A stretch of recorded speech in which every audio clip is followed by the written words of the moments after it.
Hindi baga namin alam kung bakit namimiss talaga namin tong aming Ala Palacio para sa amin dahil nga kahit pumunta kami ng 2 days o 3 days away lang sa aming pagbabakasyon, bigla talaga naming namimiss itong aming bahay dahil para sa amin ni Apam, ito yung aming Ala Paradise na tahanan. Ay kitang-kita nyo naman yan, parang napaka-relaxing feeling naman talaga dito dahil kahit saan ka pumunta sa aming mga paligid, puro halaman yan.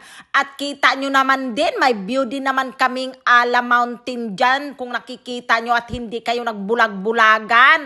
Dahil nga, pinuno ko talaga ng halaman tong aming bahay kasi nakaka-relax naman talaga. Ay nako, talagang gusto na namin talaga na umuwi kaagad pag kami ay mag-holiday or bakasyon. Katulad ngayon, biglang sinabi ni Apam sa akin na miss ko na yung bahay. Kasi kita nyo naman, dito pa lang sa amin, parang nagbabakasyon ka na. At napaka-relaxing ng feeling, lalong-lalo na pag pumunta ka sa maruming lugar or nadidisappoint ka sa mga pinupuntahan mo kasi marumi, tapos maraming sira yung mga tinitirhan mo. Hindi ko ba alam kung talagang nagiging pasi lang talaga kami ni husband dahil nga siguro dito sa aming tahanan dahil gusto namin malinis at maganda, very comfortable sa aming pakiramdam at relaxing.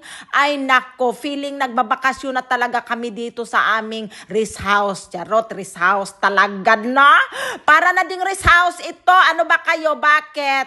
Ay, sa gusto kong rest house ano ba yan? Tingnan nyo ng aking mga flowers dyan. Grabe, bunggang-bungga na talaga at dadagdagan ko pa talaga yan dahil mayroon pa akong ino-order sa online at mayroon pa akong itatanim.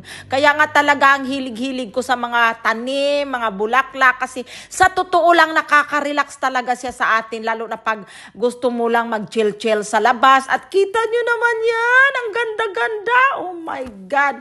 As in talaga, pag plantita ka talaga, grabe, super ganda ang iyong tahanan. Kahit maliit man yan, parang kubo, maganda na pag maraming tanim. Kaya that's all for today.